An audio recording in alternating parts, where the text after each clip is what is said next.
Hello മക്കളെ, welcome back to Eduport English class. ഞാൻ നിങ്ങളുടെ സ്വന്തം വർണ്ണ താമസാണ്. സോ ഇന്നത്തെ വീഡിയോയിൽ നമ്മൾ ഡിസ്കസ് ചെയ്യുന്നത് പ്രൈസ് ഓഫ് ലവേഴ്സ് എന്ന് പറഞ്ഞ ലെസൻ്റെ അകത്ത് നമ്മൾ എക്സ്പെക്ട് ചെയ്യേണ്ട വളരെ ഇമ്പോർട്ടന്റ് ആയിട്ടുള്ള ക്വസ്റ്റൻ ആണ് കേട്ടോ. എന്താണത്? Character sketch of Maggi. നമുക്കറിയാം അല്ലേ, മാഗി എന്ന് പറഞ്ഞ ക്യാരക്ടർ എത്രത്തോളം ഇമ്പോർട്ടന്റ് ആണ് ആ ഒരു സ്റ്റോറിയിൽ നിന്നുള്ളത് നമുക്കറിയാലോ. കാരണം മാഗിയുടെ ലൈഫിൽ നടക്കുന്ന സംഗതിയൊക്കെയാണ് ആ ഒരു മാഗിയുടെ ലൈഫും ആൻഡ് അവളുടെ പല കാര്യങ്ങളുമാണ് ആക്ച്വലി ആ ഒരു സ്റ്റോറിയുടെ ഇതിവൃത്തം എന്ന് പറയുന്നത് അല്ലേ.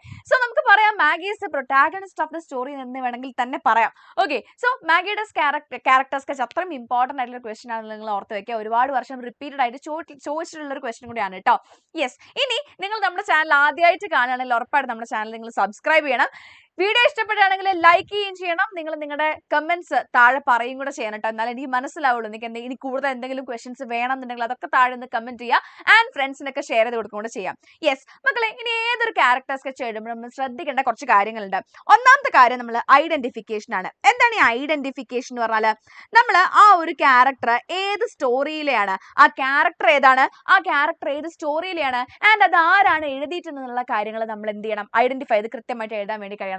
അതുപോലെ തന്നെ ആ ക്യാരക്ടറിന്റെ അപ്പിയറൻസിനെ കുറിച്ച് എന്തെങ്കിലും പറയുന്നുണ്ടെങ്കിൽ, ആ ക്യാരക്ടറിനെ കാണാൻ എന്താണ് എങ്ങനെയാണെന്നൊക്കെ പറയുന്നുണ്ടെങ്കിൽ, അതിപ്പോ നിങ്ങൾ മാഗി അല്ല, ഗുപ്ത ആയിക്കോട്ടെ, ഇനി ഹസൻ ആയിക്കോട്ടെ, ആരോ ആയിക്കോട്ടെ, ക്യാരക്ടറിന്റെ അപ്പിയറൻസിനെ കുറിച്ച് പറയുന്നുണ്ടെന്നാണെങ്കിൽ, ഇപ്പൊ നമുക്ക് അറിയാലോ ഹസന്റെ ക്യാരക്ടർ ഒക്കെ ആണെങ്കിൽ അതിന്റെ ക്യാരക്ടർ സ്കെച്ച് ഞാൻ വൈകാതെ അപ്ലോഡ് ചെയ്യാം കേട്ടോ. സോ ഹസനൊക്കെ ആണെങ്കിൽ ഹസന്റെ ഒരു അപ്പിയറൻസിനെ കുറിച്ച് കൃത്യമായി അതിനകത്ത് പറയുന്നുണ്ട് അല്ലെ. സോ അങ്ങനെ അപ്പിയറൻസിനെ കുറിച്ച് അറിയണം. അതുപോലെ തന്നെ ആ ക്യാരക്ടറിന്റെ ആറ്റിറ്റ്യൂഡ് അല്ലെങ്കിൽ അതിന്റെ ബിഹേവിയർ, ഈ കാര്യങ്ങളെ കുറിച്ചൊക്കെ. അപ്പൊ ബിഹേവിയറിന്റെ അകത്ത് നമുക്ക് ഒരുപാട് കാര്യങ്ങൾ മനസ്സിലാക്കാൻ വേണ്ടി കഴിയും അല്ലെ. ഒരു ക്യാരക്ടർ എങ്ങനെയാണ് ഓരോ സിറ്റുവേഷനിൽ ആക്ട് ചെയ്യുന്നത്, അല്ലെങ്കിൽ ആ ക്യാരക്ടറിന്റെ ഇമോഷൻസ് എങ്ങനെയാണ് വരുന്നത്, ഈ കാര്യങ്ങളെല്ലാം വെച്ചിട്ട് നമുക്ക് ആ ഒരു ക്യാരക്ടറിന്റെ അല്ലെ ഒരു രൂപം നമുക്ക് കിട്ടുന്നുണ്ട്. സോ ആറ്റിറ്റ്യൂഡ്, ബിഹേവിയർ ആൻഡ് അതുപോലെ തന്നെ എക്സ്പീരിയൻസസ്, ആ ക്യാരക്ടറിന്റെ എന്തെങ്കിലും പ്രത്യേകമായിട്ടുള്ള എക്സ്പീരിയൻസിനെ കുറിച്ച് പറയുന്നുണ്ടെങ്കിൽ അതും നമ്മൾ ഉറപ്പായിട്ട് എഴുതണം. എക്സ്പീരിയൻസ് ആയിരിക്കാം, അല്ലെങ്കിൽ പാസ്റ്റ് മെമ്മറീസ്. ഓക്കെ, എന്തെങ്കിലും മെമ്മറീസ്, എന്തെങ്കിലും ഓർമ്മകളൊക്കെ അതിനകത്ത് പറയുന്നുണ്ടെന്നാണെങ്കിൽ ആ കാര്യങ്ങളോട് നമുക്ക് അവിടെ മെൻഷൻ ചെയ്യാം. അതുപോലെ തന്നെ നിങ്ങൾക്ക് എഴുതാൻ പറ്റുന്ന വേറെ കാര്യമാണ് ആ ഒരു ക്യാരക്ടറിന്റെ ഡയലോഗ്സ്. അതായത് വളരെ സ്ട്രൈക്കിംഗ് ആയിട്ടുള്ള, ചിലപ്പോൾ ആ ക്യാരക്ടർ എന്തെങ്കിലും ഒരു ഡയലോഗ് പറഞ്ഞിട്ടുണ്ടാവും, അത് നമ്മളിങ്ങനെ തങ്ങി നിൽക്കുന്നുണ്ടാവും, വളരെയധികം നമ്മൾ സ്ട്രൈക്ക് ചെയ്യുന്ന രീതിയിലുള്ള ചില ഡയലോഗ്സ് പറഞ്ഞിട്ടുണ്ടാവും. സോ അങ്ങനെ എന്തെങ്കിലും ഡയലോഗ്സ് ഉണ്ടെന്നാണെങ്കിൽ അത് നമുക്ക് എന്ത് ചെയ്യാം, ഈ ഒരു ക്യാരക്ടർ സ്കെച്ചിന് ഉൾപ്പെടുത്താം. ആൻഡ് ഫൈനലി അതിനെ ഒന്നാകെ ജസ്റ്റ് ഒരു കൺക്ലൂഡ് ചെയ്യുന്ന പോലെ, അതായത് ആ ക്യാരക്ടർ ഇങ്ങനെയാണ്, മൊത്തത്തിൽ പറഞ്ഞാൽ ആകെ മൊത്തത്തിൽ ഇങ്ങനെയാണെന്നുള്ള പോലെ നല്ല രീതിക്ക് ഒരു കൺക്ലൂഷനും കൂടെ നമുക്ക് കൊടുക്കാൻ പറ്റണം. ഓക്കെ, സോ ഇത്രയും കാര്യങ്ങളാണ് നമ്മൾ ഒരു ക്യാരക്ടർ സ്കെച്ചിൽ കൊടുക്കേണ്ടത് കേട്ടോ. ഇനി നമുക്ക് മാഗിയുടെ ക്യാരക്ടർ സ്കെച്ച് ഒന്ന് നോക്കിയാലോ. Maggie is the central character of the story. So നമ്മൾ ഫസ്റ്റ് ഐഡന്റിഫിക്കേഷൻ ആണ്, ശ്രദ്ധിക്കണേ. Yes, Maggie is the central character of the story, the price of lovers, written by Prabhat Kumar Mukhopadhyay. So ആ കാര്യം നമ്മൾ അവിടെ പറഞ്ഞു അല്ലെ, മാഗി ഏറ്റവും ഇമ്പോർട്ടന്റ് ആയിട്ടുള്ള ക്യാരക്ടർ ആണെന്ന് പറഞ്ഞു. ഫുൾ നെയിം ഇസ്, ഇത് മാഗിയുടെ ക്യാരക്ടറിനെ കുറിച്ച് കൃത്യമായിട്ട് പറയുന്നത് കൊണ്ട് തന്നെ നമ്മൾ ഇത് മെൻഷൻ ചെയ്യണം കേട്ടോ. ഇത് മെൻഷൻ ചെയ്യാതെ പോരുത്. The full name is Alice Margaret Clifford. So നിങ്ങൾ ഈ പോയിന്റ് ഉറപ്പായിട്ടും എഴുതണം, മറന്നു പോവാതെ എഴുതണം കേട്ടോ. Then and she lives with her widowed mother in a poor neighborhood of London. അല്ലെ, എന്താണ്, ലണ്ടനിലെ വളരെ പാവപ്പെട്ട ഒരു നെയ്ബർഹുഡിലാണ് അവളും അവളുടെ അമ്മയും കൂടെ താമസിച്ചുകൊണ്ടിരുന്നത്. Mister Gupta, the narrator of the story, first meets her at a vegetarian restaurant. എവിടെ നിന്നാണ് അവർ ആദ്യം കാണുന്നത്? ഒരു വെജിറ്റേറിയൻ റെസ്റ്റോറന്റിലാണ് കാണുന്നത് അല്ലെ. ആൻഡ് ഗുപ്തയ്ക്ക് അവളുടെ അടുത്ത് താല്പര്യം തോന്നാൻ കാരണം എന്താണ്? Because she was actually very curious about him. അദ്ദേഹത്തിനെ കുറിച്ച് അല്ലേ അവള് അദ്ദേഹത്തിനെ കുറിച്ച് അറിയാൻ വേണ്ടി ശ്രമിക്കുന്നത് Gupta ശ്രദ്ധിക്കുന്നുണ്ടായിരുന്നു. Her quiet interest in him makes him curious, and through frequent meetings they gradually become friends. അല്ലെ, എന്താണ്, അപ്പം അദ്ദേഹത്തിനും അവളോട് ആ ഒരു താല്പര്യം വരികയാണ്. ആൻഡ് ഫൈനലി അവർ നല്ല ഫ്രണ്ട്സ് ആയിട്ട് മാറുകയാണ് അല്ലെ. ഗ്രാജുവലി പതുക്കെ അവർ മീറ്റ് ചെയ്ത് നല്ല ഫ്രണ്ട്സ് ആയി മാറുകയാണ്. This friendship helps him understand her life better. അല്ലെ, ഈ ഒരു ഫ്രണ്ട്ഷിപ്പിലൂടെയാണ് അവളുടെ ലൈഫിനെ കുറിച്ച് ഗുപ്ത കൂടുതലായിട്ടും അറിയുന്നത്. Then, although Maggie is only in her teens, she works as a typist in a civil service store to support herself and her mother. ആകെ 13 വയസ്സുള്ള വളരെ ചെറിയൊരു പെൺകുട്ടിയായിരുന്നു അല്ലെ. അപ്പൊ ആ ചെറിയ പെൺകുട്ടി എന്ത് ചെയ്യാണ്, ടൈപ്പിസ്റ്റ് ആയിട്ട് ജോലി ചെയ്യുകയാണ് അല്ലെ. അവളുടെ വിഡോഡ് ആയിട്ടുള്ള, അതായത് വിധവയായിട്ടുള്ള അമ്മേനെയും സഹായിക്കാൻ വേണ്ടിയിട്ട്. അവളുടെ ബ്രദർ ഫ്രാങ്ക് ഇന്ത്യയില് പട്ടാളക്കാരൻ കാരനായിട്ട് വർക്ക് ചെയ്തുകൊണ്ടിരിക്കുകയായിരുന്നു അല്ലേ. Her plain and old clothes reveal the poverty in which they live അല്ലേ. അപ്പൊ അവളുടെ ഡ്രസ്സിംഗ് ഒക്കെ കണ്ടു കഴിഞ്ഞാൽ തന്നെ നമുക്ക് മനസ്സിലാവും അവൾ വളരെയധികം ദരിദ്രമായിട്ടുള്ള ഒരു ചുറ്റുപാടിലാണുള്ളത് എന്നുള്ളത്. Naturally shy and reserved, she nevertheless begins to open up to mister Gupta as she feels safe and unrespected in his presence അല്ലെ. അപ്പം ആദ്യമൊക്കെ അവൾ വളരെ ഷൈ ആയിട്ടുള്ള ഒരു പെൺകുട്ടിയാണ് നമുക്ക് ഫീൽ ചെയ്യുന്നത്. പക്ഷെ ഗുപ്ത വളരെയധികം കംഫർട്ടിംഗ് ആയിട്ടുള്ള ഒരു സ്പേസ് കൊടുക്കുന്നതുകൊണ്ട് തന്നെ അവൾ എന്ത് ചെയ്യുന്നുണ്ട്, ഷീ ഓപ്പൺസ് അപ്പ് അല്ലെ. അവള് തുറന്ന് പറയുന്നുണ്ട് പല കാര്യങ്ങളും. Maggie's biggest worry is her only brother Frank who is serving as a British soldier in India. So മാഗീനെ ഏറ്റവും കൂടുതൽ അലട്ടുന്ന വിഷയം എന്താണ്, അവളുടെ ബ്രദർ അല്ലെ, ഇന്ത്യയിൽ സോൾജറായിട്ട് വർക്ക് ചെയ്യുന്ന അവളുടെ ബ്രദറിനെ കുറിച്ചാണ്.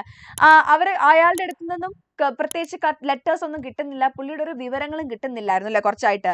ദേ have not heard from him for a long time. അപ്പൊ നോട്ട് ഹിയർഡ് ഫ്രം ഹിം എന്ന് പറഞ്ഞാൽ എന്താണ്, കുറച്ചായിട്ട് അവന്റെ വിവരങ്ങളൊന്നും കിട്ടുന്നില്ലായിരുന്നു.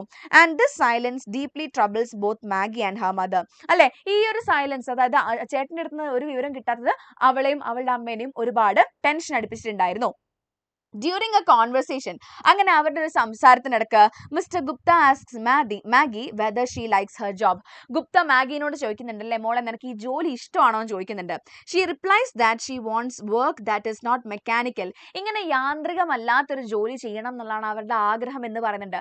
സോ ഇതിലൂടെ നമുക്ക് മനസ്സിലാവുന്ന കാര്യം എന്താണ്, she is a very ambitious girl. വളരെയധികം ആഗ്രഹങ്ങളുള്ള ആംബീഷ്യസ് ആയിട്ടുള്ള ഒരു പെൺകുട്ടിയാണ് അവൾ അല്ലേ. This reveals her ambition and desire for a more meaningful life. കുറച്ചുകൂടെ അർത്ഥവത്തായിട്ടുള്ള ഒരു ലൈഫ് അവൾ ആഗ്രഹിക്കുന്നു എന്നുള്ളത് നമുക്ക് ഇതിൽ നിന്ന് മനസ്സിലാവുന്നുണ്ട്. Though young, she is bold and courageous yet always respectful in her behaviour. വളരെ ചെറിയ കുട്ടിയാണെന്നുണ്ടെങ്കിലും അവൾ വളരെയധികം എന്താണ്, ധൈര്യം കാണിക്കുന്നുണ്ട്. ആൻഡ് ബോൾഡ് ആണ്, റെസ്പെക്ട്ഫുൾ ആണ് അല്ലെ. ആരോടത്തും മോശമായിട്ടൊന്നും പെരുമാറുന്നില്ല. വളരെ റെസ്പെക്ട്ഫുൾ ആണ്, ബോൾഡ് ആണ്, കറേജിയസ് ആണ് ആ പെൺകുട്ടി അല്ലെ. When mister Gupta visits Har home, Maggi place A tune on the violin. അവളുടെ വീട്ടിൽ പോകുന്ന സമയത്ത് മിസ്റ്റർ ഗുപ്ത അല്ലെ, അവളുടെ വീട്ടിൽ പോകുന്ന സമയത്ത് മാഗി എന്ത് ചെയ്യുന്നുണ്ട്, വയലിനിൽ അല്ലെ ഒരു പാട്ട് കേൾപ്പിച്ചു കൊടുക്കുന്നുണ്ട്. Although they could never afford music lessons, her mother proudly reveals that Maggi has natural musical talent അല്ലെ. ആ കുഞ്ഞിനെ ശരിക്കും മ്യൂസിക് പഠിപ്പിക്കാനുള്ള ആ ഒരു അത് അഫോർഡ് ചെയ്യാൻ അവർക്ക് കഴിയുന്നുണ്ടായിരുന്നില്ല. അതിന്റെ ഒരു അല്ലെ ആ ഫീസ് ഒന്നും താങ്ങാനുള്ള ഒരു കഴിവ് അവർക്ക് ഉണ്ടായിരുന്നില്ല. ബട്ട് അവൾ ശരിക്കും എന്താണ്, ബോൺ ടാലന്റ് ആണ് അല്ലെ. പഠിപ്പിക്കാതെ തന്നെ ആ കുട്ടി ഇങ്ങനെയൊക്കെ ചെയ്യുന്നുണ്ടെന്ന് നമ്മ പറയാണ്, വളരെ പ്രൗഡ് ആയിട്ട് പറയാണ്.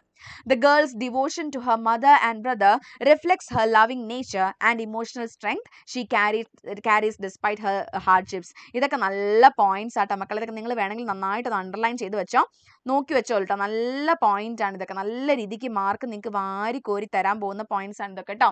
Then next, a deeply touching moment occurs when Maggie brings Mr. Gupta home after her mother falls seriously ill. ഇനി വളരെയധികം ഭയങ്കരമായിട്ടും ആ ഒരു സ്റ്റോറിയിൽ തന്നെ നമ്മളെ ടച്ച് ചെയ്യുന്ന വേറൊരു സംഗതി എന്താണ്, അമ്മയ്ക്ക് സുഖമില്ലാത്ത സമയത്ത് മാഗി മിസ്റ്റർ ഗുപ്തേനെ കൊണ്ടുവന്നിട്ട് പറയുന്നുണ്ട് അല്ലേ, അമ്മേനെ സമാധാനിപ്പിക്കാൻ വേണ്ടിയിട്ട് ഒരു കള്ളം പറയണമെന്ന് പറയുന്നുണ്ട് അല്ലേ. She asks him hesitantly whether he could tell a lie to save her mother's life.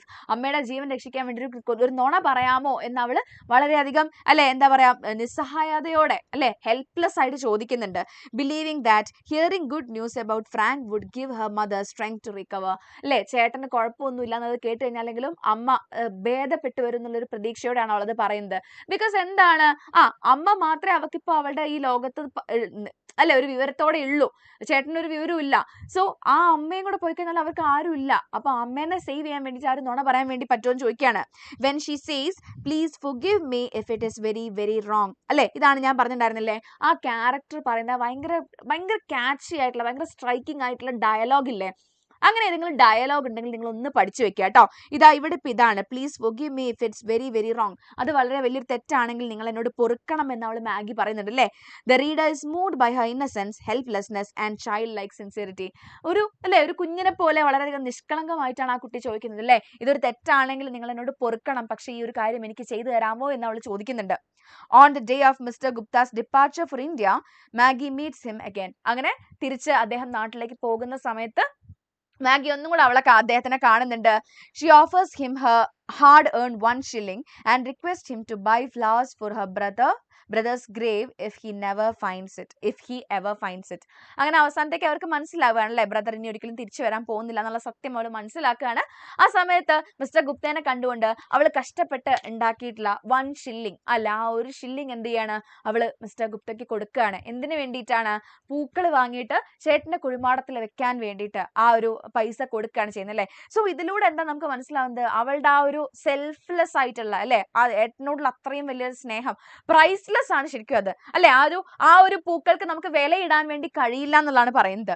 Yes, this is an act of supreme sacrifice. നല്ല പോയിന്റ് ആട്ടോ. This is an act of supreme sacrifice. അത്രയും ഇല്ലേ, വളരെ supreme ആയിട്ടുള്ള ഒരു ത്യാഗമാണ് അവളവിടെ ചെയ്യുന്നത്. giving away her savings earned through hard work out of pure love for her brother. ചേട്ടനോടുള്ള സ്നേഹം മാത്രം മനസ്സിൽ വെച്ചുകൊണ്ട് അവൾ ആ പൈസ അയാൾക്ക് കൊടുക്കുകയാണ് ചെയ്യുന്നത്. The title of the story, ഇതും നല്ല പോയിന്റ് ആട്ടോ. The title of the story, the price of flowers symbolically reflects the emotional value of her offering അല്ലെ. അപ്പൊ അവളുടെ ആ ഒരു ശരിക്കും നിങ്ങൾക്ക് നല്ല ഇമ്പോർട്ടന്റ് ആയിട്ടുള്ള ഇത് ഞാൻ വേണേ വീഡിയോ ചെയ്ത് വെച്ചേക്കാം കേട്ടോ. എപ്പോഴും ചോദിക്കുന്ന വേറൊരു ക്വസ്റ്റ്യൻ ആണ്. നിങ്ങൾക്ക് അത് വേണമെങ്കിൽ താഴെ ഒന്ന് യെസ് എന്നൊന്ന് കമന്റ് ചെയ്യുക കേട്ടോ. അതായത് ഈ ഒരു ടൈറ്റിലിന്റെ സിഗ്നിഫിക്കൻസിനെ കുറിച്ചൊരു വീഡിയോ വേണമെന്നുണ്ടെങ്കിൽ താഴെ ഒന്ന് യെസ് എന്നൊന്ന് കമന്റ് ചെയ്യാൻ അതിന്റെ വീഡിയോ ഞാൻ ചെയ്തിട്ടേക്കാമേ. സോ എന്താണ് ഈ ഒരു ടൈറ്റിൽ അത്രയും സിഗ്നിഫിക്കന്റ് ആവുന്നത് അതുകൊണ്ടാണ്. Then those flowers become priceless because they represent her love, hopes, fear and grief അല്ലെ. അവളുടെ സ്നേഹവും പ്രതീക്ഷയും അവളുടെ വിഷമവും അല്ലെ അവളുടെ ദുഃഖവും ഒക്കെ തന്നെ എന്താണ് ആ ഒരു 1 shilling എന്ന് പറഞ്ഞ വളരെ തുച്ഛമായ ഒരു പൈസയിൽ വരുന്നുണ്ട്. തുച്ഛമാണെങ്കിൽ പോലും അതൊരിക്കലും വിലയിടാൻ പറ്റാത്ത രീതിക്കുള്ള ഒരു പണമാണെന്നാണ് അവൾ പറയുന്നത്. Then മാഗീസ് character remains unforgettable for her innocence, affection, courage and selfless love. നല്ല പോയിന്റ് ആട്ടോ അടുത്തത്. യെസ്, സോ നമ്മൾ കണ്ടോ ലാസ്റ്റിലേക്ക് അതിനെ നല്ല ഭംഗിയായിട്ട് കൺക്ലൂഡ് ചെയ്തു. So this is how you write a character sketch. Okay, മാഗിയുടെ ഒരു ക്യാരക്ടർ സ്കെച്ച് ചോദിച്ചു കഴിഞ്ഞാൽ ഞാൻ നിങ്ങളോട് പറയുന്നില്ല ഈ മുഴുവൻ പോയിന്റ്സും നിങ്ങൾ കാണാപ്പാഠം പഠിക്കണം, ബൈഹാർട്ട് പഠിക്കണം എന്ന് പറയുന്നില്ല. പക്ഷേ ഒരു ക്യാരക്ടർ സ്കെച്ച് എഴുതുന്ന സമയത്ത് നമുക്ക് ഒന്നും ഒരാളെ കുറിച്ച് അറിയാതെ ആകരുതല്ലോ. സോ ഇത്രയും പോയിന്റ്സ് നിങ്ങൾ വായിച്ചു പോയി കഴിഞ്ഞാൽ ഇതിനകത്ത് കുറച്ച് കാര്യങ്ങളെങ്കിലും നിങ്ങളുടെ മനസ്സിൽ നിൽക്കൂലേ. ഇതിപ്പോ നിങ്ങൾ നോക്കി ഏകദേശം ആ ഒരു ലെസന്റെ സമ്മറി തന്നെ വന്നിട്ടുണ്ട് അല്ലേ. സോ നമ്മൾ എന്താ പറയാ, ഞാൻ പറഞ്ഞല്ലോ ഇങ്ങനെ കുറെ ആക്ടിവിറ്റീസ് നമ്മൾ പഠിച്ചു കഴിയുമ്പോൾ നമ്മളുടെ ഉള്ളിൽ കുറെ കാര്യങ്ങൾ അവിടെ തങ്ങി നിൽക്കും.